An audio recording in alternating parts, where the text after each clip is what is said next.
Pronto, passou. Bom dia a todos.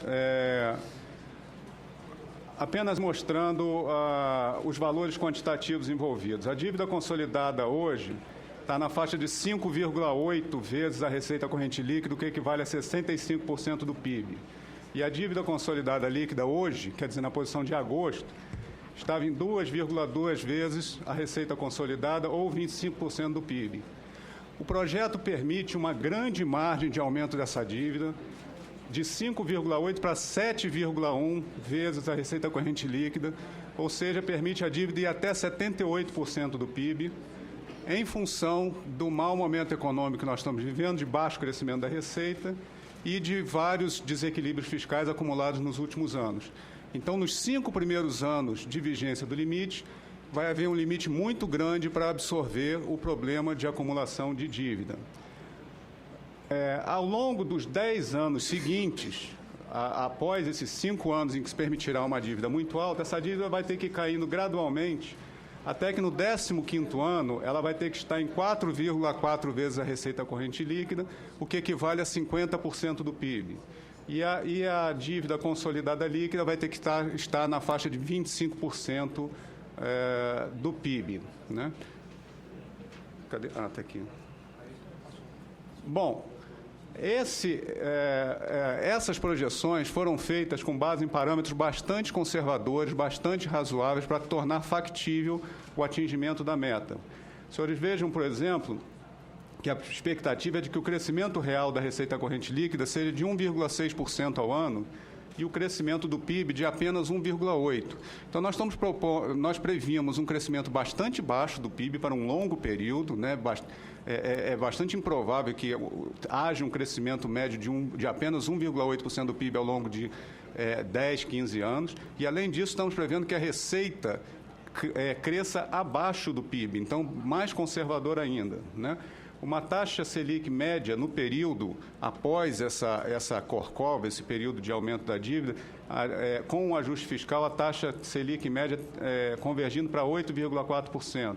Um resultado primário em percentuais do PIB de apenas 2,2% do PIB. Claro que nesses primeiros anos a gente está supondo déficit primário para depois lentamente convergir para esses 2,2% do PIB. E uma redução bastante lenta dos créditos que o Tesouro tem em relação ao BNDES, de 3% ao ano, só a partir de 2018, né? E uma taxa Selic real de 3,5% ao ano. Então, são parâmetros bastante razoáveis, não são draconianos e são factíveis dentro de um processo de ajuste fiscal ordenado, né? Além disso, as regras não devem ser levadas a ferro e fogo, né? Elas são bastante flexíveis. A gente tem esse período de transição de 15 anos, durante o qual não vai haver qualquer penalidade ou restrição ao Tesouro. A única coisa ao longo de 15 anos que vai precisar ser feita, se houver a extrapolação do limite da dívida, é que o ministro da Fazenda terá que fazer uma carta aberta ao presidente do Senado e vir à CAI discutir o conteúdo dessa carta, explicando as razões da extrapolação do limite. Isso é um instrumento de transparência, de debate com a sociedade, porque nessa carta aberta vai ficar claro se a dívida foi extrapolada, por que motivo ela foi extrapolada? Aumentaram os gastos primários? Aumentou a taxa de juros? As operações de swap cambial introduziram custos muito altos? E vai ficar claro onde tem que ser feito o ajuste da política econômica para que a dívida retorne para o seu limite. Mas há também muitos mecanismos de flexibilidade. Toda vez que o PIB crescer menos de 1%, esse período de transição fica estendido em mais um ano, de forma a fazer a trajetória da dívida decrescente ainda mais lenta. E sempre que o PIB crescer menos de 1% ao ano, fica dispensada a publicação da carta aberta e a vinda do ministro à CAI, né? Além disso, por disposição constitucional, a qualquer momento o presidente da República pode propor novos limites, enviar uma mensagem para o Senado propondo os novos limites, seja durante o processo de apresentação do orçamento, seja por drásticas mudanças na política cambial e monetária. O Senado também tem essa prerrogativa, né, de propor a mudança dos limites quantitativos em função de drástica mudança na política cambial e monetária. E, em caso de calamidade pública, suspende-se o cumprimento do limite, né? Após o período de transição, portanto, daqui 15 anos ou mais de 15 anos, se houver durante esse período crescimento do PIB abaixo de 1%, aplicam-se as penalidades previstas na Lei de Responsabilidade Fiscal e não no projeto. Essas penalidades já estão lá, que constitui-se basicamente em proibir a União de fazer novas operações de créditos, porém ressalvada a possibilidade de refinanciamento da dívida mobiliária, que constitui hoje aproximadamente 90% da dívida. E, além disso, fica obrigado a obter superávit primário compatível com o retorno da dívida ao limite. Mas também, após o período de transição, há muita flexibilidade. Continua a possibilidade do presidente da República propor a qualquer momento a mudança do limite, né? Continua a exceção em caso de calamidade pública. Nesse caso, após a transição, suspende-se a contagem do prazo para o retorno da dívida ao limite, né? E, portanto, suspende-se a proibição de novo endividamento em caso de calamidade pública. O prazo para ajustamento da dívida vai ser duplicado em caso de crescimento do PIB abaixo de 1%. E, mais uma vez, em caso de drástica mudança da política monetária, o Senado também pode ampliar o período de redução da dívida ao seu limite, né? É basicamente esse o conteúdo do projeto. Ele, durante 15 anos, então, ele vai se constituir num sistema de transparência e discussão da trajetória da dívida, permitindo acoplar a ele um programa de ajuste fiscal. Somente após 15 anos é que começa o processo de vedação de endividamento, caso não haja o cumprimento da dívida. Muito obrigado, presidente. Muito obrigado, consultor Marcos Mendes. E eu agora já passo a palavra de imediato ao subsecretário do Tesouro Nacional, doutor Otávio Ladeira de Medeiros. E eu vou ser rígido no tempo, 10 minutos para cada expositor. É suficiente? Claro, pode. É aqui. Então, 10 minutos. Okay. Então, aqui fica melhor. Então, 10 minutos para cada expositor, porque o debate vai ser intenso. Com a palavra, doutor Otávio Ladeira de Medeiros. Olha o tempo aí, 10 minutos. Bom dia a todos, bom dia, senadores e senadoras. O tempo. Ok. Vou ser, então, breve. Nós temos aqui 6 pontos que gostaríamos de trazer para a apresentação. Pensamos que, pelo menos nós técnicos do governo, né, a nossa visão técnica não deve entrar na discussão se o limite é relevante ou não, é um limite constitucional, é um limite previsto na LRF. Nós talvez discutir as condições da proposta que está aqui apresentada, o limite que está aqui proposto. Nós temos preocupação com relação ao percentual, ao valor definido no limite, em particular os riscos associados a esse número que está aí proposto. Então, a discussão, penso, no nosso caso, deveria se restringir à questão do limite aí proposto principalmente. Nossa preocupação é que um limite que seja não alcançável, ele pode trazer uma percepção incorreta para aqueles que com os quais nós estamos querendo nos comunicar. A existência de limite, ela tem por objetivo não só criar, né, regras, limites para o governo na sua capacidade de endividamento, mas também passar essa mensagem para a sociedade, para os investidores. No momento que colocamos um limite que não é alcançável, nós não atingimos esse objetivo, porque o investidor, aquele que adquire títulos da dívida pública, ele vai ter a leitura de que duas possíveis leituras, ambas não interessantes. Uma se o limite não é alcançável, haverá uma mudança. Então, o limite não execuível, não faz muito sentido nós valorarmos ele como um elemento importante dentro do arcabouço fiscal. Se ele é um limite inalcançável, vai chegar ao final do 15º ano e o governo vai ter restrições permanentes em relação à sua capacidade de endividamento. Em particular, a LRF cita que o governo não pode fazer novas operações de crédito, apenas a rolagem do principal da dívida pública. Então, um investidor antecipando essa percepção de que não poderá ser alcançado aquele limite, ele antecipa os riscos associados a ela e começa a exigir do governo um custo muito mais elevado ou até deixa de comprar títulos públicos, considerando o risco de não alcance daquele limite ao final dos 15 anos. Ainda que cartas sejam enviadas ao longo dos 15 anos, ao final deles haverá efetivamente um não alcance do limite. nós vamos ver aí na apresentação que, com base em um grupo de cenários, aí nós podemos discutir se os cenários aqui apresentados são razoáveis, não são, se poderíamos pensar em outros cenários, mas o fato é que o grupo de cenários que nós apresentamos, vemos que não conseguimos chegar ao final do período de 15 anos com aquele limite alcançável. E essa é a central mensagem que eu gostaria de trazer para os senhores aqui nos próximos 7 minutos.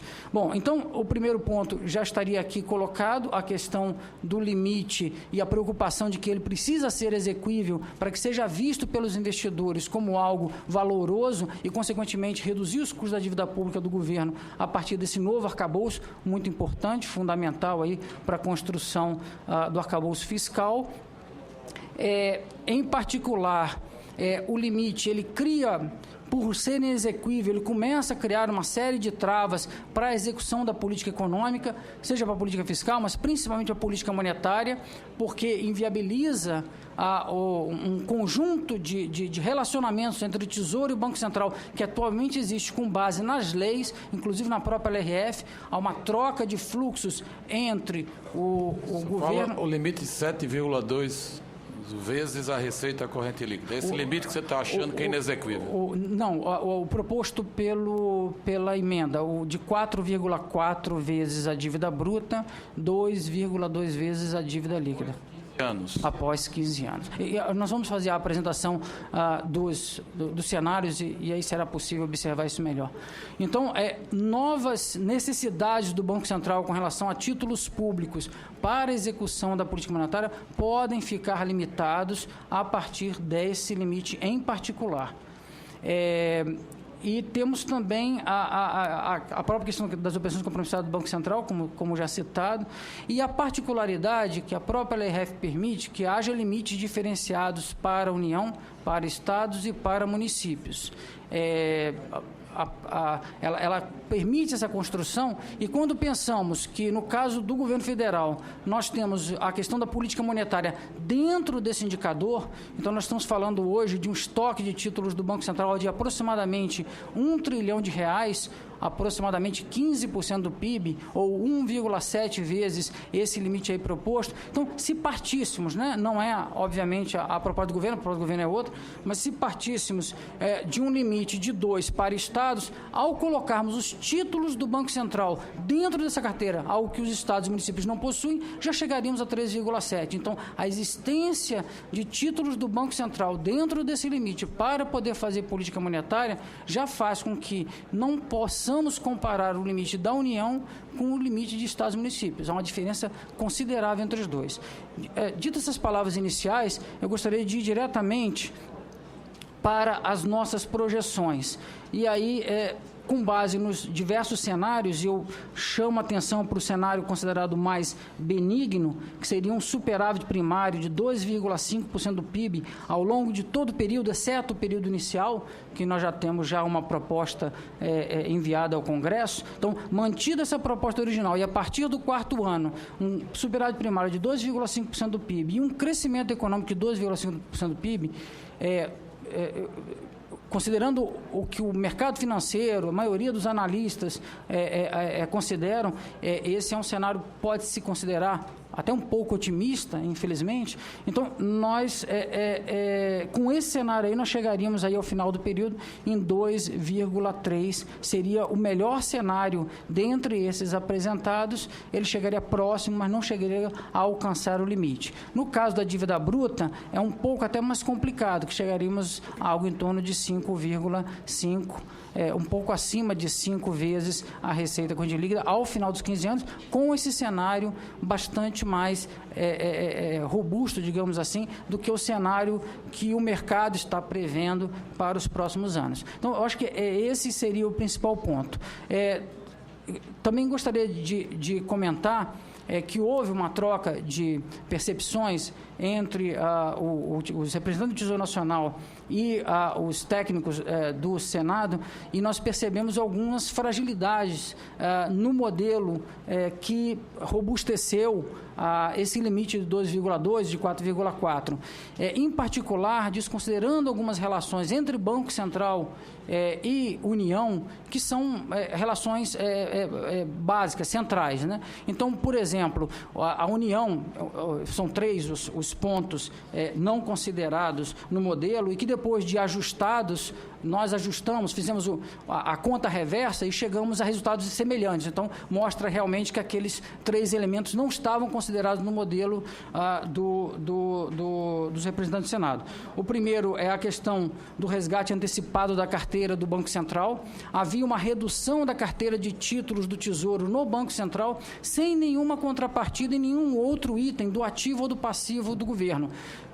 A carteira não pode desaparecer. Se ela reduz é porque ou o governo paga ou o governo emite títulos em mercado para substituir. Se ele emite títulos em mercado, deveria aparecer na carteira em mercado maior. Se ele paga, deveria reduzir a conta única. Percebemos que a carteira reduzia sem nenhuma contrapartida em nenhum outro item, zerando ao final de 15 anos. Reduzindo bastante ao final de 15 anos. O que nos pareceu não fazia muito sentido e é um elemento não pouco representativo. Nós estamos falando de 1,7 vezes a receita corrente líquida. O segundo ponto que percebemos é a questão do carregamento das compromissadas do Banco Central. Não havia carregamento das compromissadas do Banco Central. Esse é um elemento também importante nas estimativas. Menor, porém importante. E o terceiro é o resultado negativo das reservas. Infelizmente, as reservas hoje têm um custo de carregamento não desprezível. Nós temos uma rentabilidade delas que é próxima de zero, e nós temos no passivo um custo da taxa de juros. A diferença aí ultrapassa hoje 50 bilhões ao ano. Então, a não consideração disso ao longo do período, ainda que no início seja muito mais forte, no final vá se aproximando de zero, também é um elemento que deveria ser considerado. Volto só um minuto. Volto só a reforçar o ponto de que ao fazermos a reconstrução do modelo da equipe do Senado, a partir do nosso, chegamos a conclusões semelhantes às nossas, o que mostra que há robustez, apenas a fragilidade nesses 3 elementos. E volto a frisar aqui que nós estamos discutindo, pelo menos no meu ver, no ver nosso técnico, a discussão é quanto ao valor do limite. O respeito ao princípio da LRF, da Constituição, que esse limite se apresenta, como foi dito pelo ministro da Fazenda. Obrigado. Qual é a sugestão do Tesouro? É 3 e 6? A sugestão, a proposta do governo encaminhada em 2000 ao Congresso Nacional era de 3,5 para a dívida bruta desculpa, 3,3 de dívida líquida e 6,6 para a dívida bruta. Entretanto, considerando que o cenário se alterou de lá para cá, e aí nós temos alguns cenários que demonstram que seria, na época era um número estático, agora nós estamos falando de 15 anos, conforme a proposta. Então, poderíamos trabalhar outras opções que não... A proposta para após o período de transição de 15 anos, qual é a proposta do governo? Na proposta do governo encaminhado em 2000 ao Congresso Nacional, não havia período de transição, era um limite... Não se comunica com... Ele não está perguntando da proposta de 2000. Qual é a proposta? Eu gostaria de pedir aos senadores... Não tinha dívida bruta no projeto. Se nós abrirmos o debate, nós não vamos concluir. Eu acho que está posto, nós vamos ter a oportunidade agora de responder aos questionamentos depois que os expositores apresentarem. Obrigado, com a palavra o doutor Zé Roberto Afonso. Professor Zé Roberto Afonso, economista, professor do Instituto Brasileiro de Direito Público e pesquisador do Instituto Brasileiro de Economia da Fundação Getúlio Vargas. 10 minutos. Bom dia. Muito obrigado, Sua Excelência, presidente, senador Delcídio. Mais uma oportunidade de estar aqui presente na casa onde eu trabalhei até poucos meses atrás, inclusive, por coincidência, convocado pelo senador Lindbergh, com quem eu terminei aqui minha carreira, e também pelo senador Serra, com quem eu comecei a carreira na Constituinte. Aliás, quando eu tive a oportunidade também de trabalhar com o senador Fernando Bezerra. Você foi trabalhar com o Lindbergh e terminou a carreira? Não, terminei a carreira no Congresso. Tive muita honra e aprendi muito com o senador Lindbergh. Bom, o que eu estou querendo apresentar aqui, dando sequência ao ponto, principalmente o senador Ferraço já tinha destacado, o que está se discutindo, que acho que precisava demarcar bem, são limites globais para o montante da dívida consolidada da União, por proposta do presidente da República, e com a competência do Senado. Eu acho que um ponto fundamental aqui na partida é que nós estamos discutindo a regra do jogo. Nós não estamos discutindo o jogo. A deliberação se dá em torno das instituições fiscais, não da política. Você pode fazer uma política mais ou menos expansionista, mais ou menos contracionista, mais ou menos anticíclica, mas não é esta discussão. A discussão que está posta aqui, quando se discute limite de dívida, é quais são as regras pelas quais, em torno, que vai demarcar o marco institucional em torno do qual você vai executar a sua política. Espero até que não seja uma novela que possa ser decidido muito rápido, porque eu já adianto a minha posição final ali, que eu acho que é mais do que nunca que esse limite precisa ser aprovado, e pelo que eu entendi hoje aqui da posição do ministro Levi, acho que a gente vai poder aprovar esse limite rapidamente. Até porque o ministro Levi defendeu aqui o que o economista Levi defendia, acho que foi bastante coerente. A minha exposição, em 8 minutos que resta, eu queria falar o que, por quê, como, qual e quando. Prometo que eu vou cumprir, senador Delcídio. Basicamente, o que nós estamos falando é o seguinte, fazendo uma analogia, é igual às regras de trânsito. Você tem um limite para andar, né, numa rodovia ou no trânsito. No caso, até aqui, o limite está sendo proposto, 220, 440. Eu não entendi qual é o limite que o Tesouro está sugerindo. Deve ser um pouquinho acima desse. Mas tem que ter um limite. E o ponto principal é, ninguém está proibido de ultrapassar o limite. A lei já regulamenta, você passou o limite, tem um excesso de velocidade, você não é multado, não tem sanção porque extrapolou o limite. Você tem, pela lei, tomar uma série de providências, na verdade é para frear, né? Porque caminhão ali, naquele símbolo, vai ter que frear. Se você não tomar as providências para frear essa expansão da dívida, aí sim que são aplicados sanções, né? Então, ninguém não tem a menor chance, na minha opinião pessoal, em fixar um limite, se parar governo, se criar qualquer instabilidade. O que nós estamos falando aqui, limite para a dívida pública, é uma regra fiscal tradicional, defendida em teoria, em conceitos, com uma medida mais eficaz para você atuar em torno da meta de endividamento. Eu até diria o seguinte, se este fosse um país onde que a dívida pública é muito baixa, não seria tão urgente ou grave você criar essa meta, mas quem tem dívida alta precisa criar. A base de cálculo pode ser estabelecida de diferentes maneiras. Um montante corrente, o PIB, que é a maior parte usada, ou a receita. O caso brasileiro é o único no mundo que usa a receita, por conta da lei de responsabilidade, para balizar. E eu queria defender como o mais correto, porque os governos não pagam em PIB. Você tem governos com dívida diferente em proporção do PIB, mas a receita deles em proporção é também diferente. Por isso que na lei de responsabilidade fiscal se decidiu balizar a dívida pela receita. Você fazer essa mudança ajuda a mexer nas expectativas muito mais até do que em metas fiscais. E temos uma flexibilidade muito grande aqui no Brasil, o Marcos já colocou e quero reforçar para a sua implantação. Eu só queria destacar que são 2 limites. Tem um limite para a dívida consolidada, que é o que está se discutindo aqui, e outro limite para a dívida mobiliária, que eu acho que está havendo confusão. O limite da dívida mobiliária não é resolução do Senado, é um projeto de lei e sim é um montante. Esse projeto está parado, não está aqui, não está em objeto de discussão. Outro ponto principal, que quando a gente lê a lei de responsabilidade fiscal, eu não tenho dúvida que você tem que fixar limite para a dívida bruta. A definição de dívida consolidada que está lá corresponde à bruta. Mas no parágrafo se colocou as propostas mencionadas antes, que é a dívida consolidada imobiliária, também poderão ser apresentados em termos de dívida líquida. Ou seja, eu tenho que ter dívida bruta, é obrigatório ter um limite para a dívida bruta e se pode ter, alternativamente, para a dívida líquida. Diga-se passagem, a maior parte do mundo trabalha com dívida bruta, não só em meta, quanto em análise. Poucos países baseiam a sua política fiscal, a sua análise de acompanhamento fiscal em cima da dívida líquida. O Brasil é quase que uma jabuticaba em torno desse ponto. Por que regulamentar? Acho que tem uma preocupação grande com dívida pública, principalmente no pós-crise no mundo, preocupação com solvência, e você teve vários países adotando uma série de regras fiscais. né? Alguns têm regras... Eu estou passando muito rápido para cumprir o tempo e entendo que está disponível depois a assessoria, os senadores, e a gente pode voltar no debate. Existem regras para a dívida, como nós estamos aqui tratando, regras para superávit.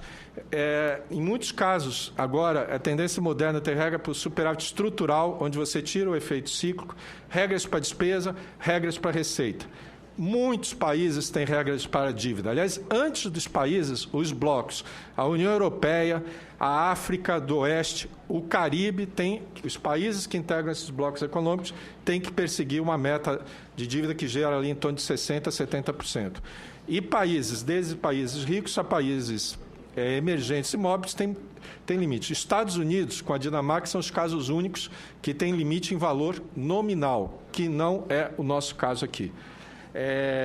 Todos os países, aqui tem um estudo recente que mostra por bloco de país, e a gente vê, por exemplo, no segundo bloco ali, limites para a dívida estão sendo muito mais adotados em economias emergentes, em economias pobres, do que nas economias ricas. É o contrário, inclusive, do que surgiu no debate recente aqui no Brasil. Não sei por que razões. Eu acho que o pessoal só está pensando nos Estados Unidos e está esquecendo o que acontece no resto do mundo. Aqui, de novo, a gente vê os tipos de limite adotados e a sua origem. Inclusive, em muitos casos, a origem, na maior parte dos casos, é legal e não por um acordo, que é, inclusive, o que a gente aqui está dispondo no Brasil. Eu estou preocupado com o tempo, o que eu só quero dizer aqui, em alguns casos tem limite só para dívida, em outros países você combina limite com dívida, com limite de meta e limite de despesa. A tendência é combinar, que aliás é o caso brasileiro, porque as nossas outras metas para receita e despesa estão na LDO revisadas a cada ano. Válvulas de escape são comuns, todo mundo tem. Aqui tem uma lista dos países que adotaram a lei de responsabilidade fiscal. Vocês repararam, o Brasil é o primeiro, todo mundo vem depois. Eu selecionei mais países emergentes e todo mundo tem válvula de escape de recessão. Na verdade, eu copiei do jeito que está. O Brasil tem muito mais válvula de escape do que o que está colocado aqui, como o Marcos Mendes aqui já colocou. Como fazer é regulamentar a Constituição, a lei de responsabilidade fiscal, já foi colocada aqui, a gente pode passar mais rápido. E eu queria reforçar que o Senado tem várias competências em torno de endividamento público. Ora tratar da dívida externa, ora tratar da dívida global, ora tratar de limite por operação, por fluxo, concessão de garantia e dívida mobiliária. Tudo isso foi feito. O único caso que não foi feito foi o limite da dívida da União. A própria União hoje já está sujeita a um limite sobre o fluxo, sobre a operação de crédito aprovada nesta casa.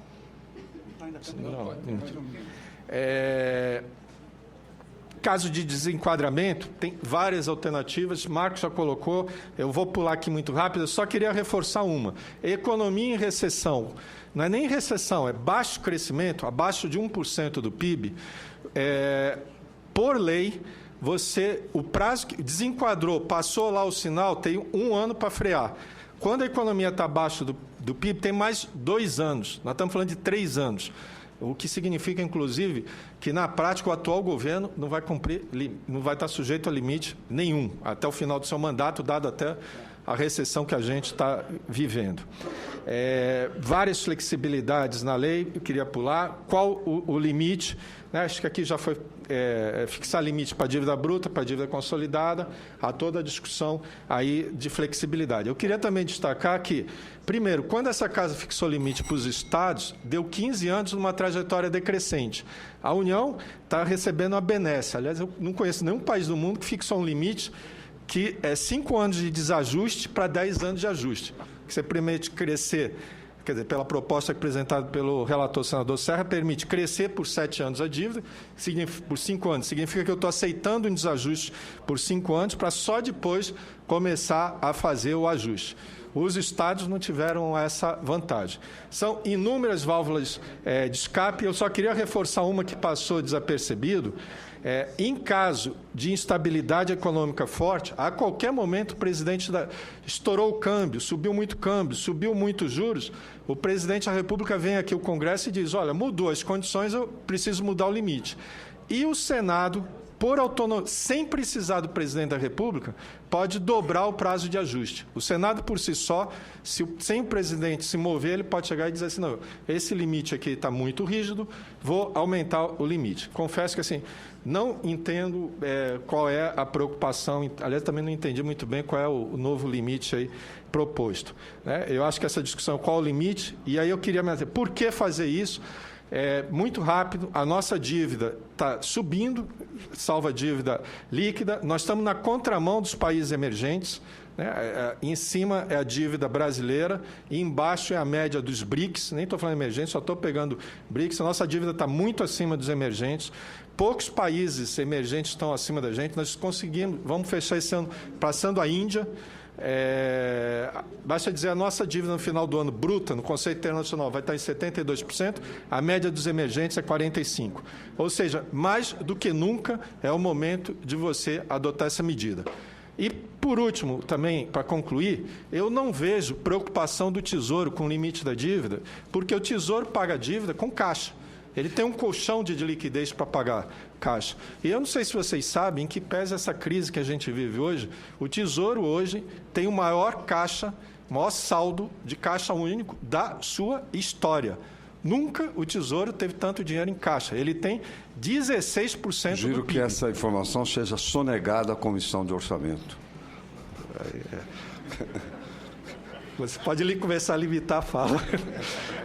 Só estou aqui para falar limitar da dívida. Mas assim, nós temos caixa de 16% do PIB, em grande parte porque o Tesouro está emitindo muito, mais do que precisa para cobrir o seu déficit. E, por conseguinte, ele tem um colchão de liquidez que nunca nenhum outro governo na história teve. Ou seja, de novo, é o momento para se fazer essa limitação.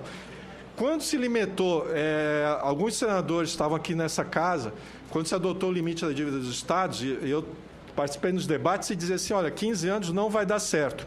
E o que aconteceu? Os estados cumpriram a trajetória.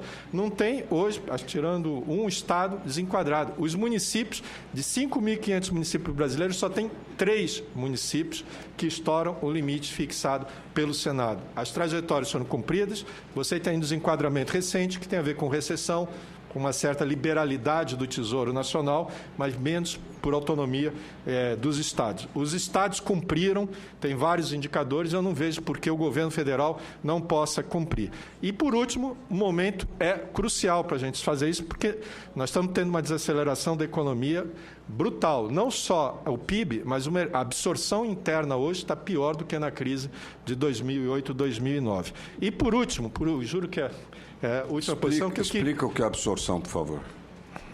Aí o senador Delcídio tem que dizer o que é absorção. Absorção é o que se compra, o que se compra dentro do mercado interno brasileiro de bens e serviços, ora para consumo, ora para investimento. Não é o que se produz, é o outro lado. É o lado da demanda. Aqui é a taxa de variação, crescimento, ou seja, eu estou com um decréscimo. A perda pelo lado do consumo é muito pior do que a perda pelo lado da produção. Tal como se vê. Agora, o ponto principal, e o que eu queria aqui encerrar, é que eu queria fazer, se me permitir, uma comparação muito rápida entre a Constituição de 67 e a Constituição de 88. A Constituição de 67 dava competências para o Senado Federal e, por lei também ordinária, controlar estados e municípios. E não tinha limite para a União. A Constituição de 88 acrescentou uma série de limites, inclusive a Lei de Responsabilidade Fiscal, mas só tem um que não foi feito até hoje, que é o limite da dívida da União. Na prática, a Constituição de 67, nisso aqui, está valendo.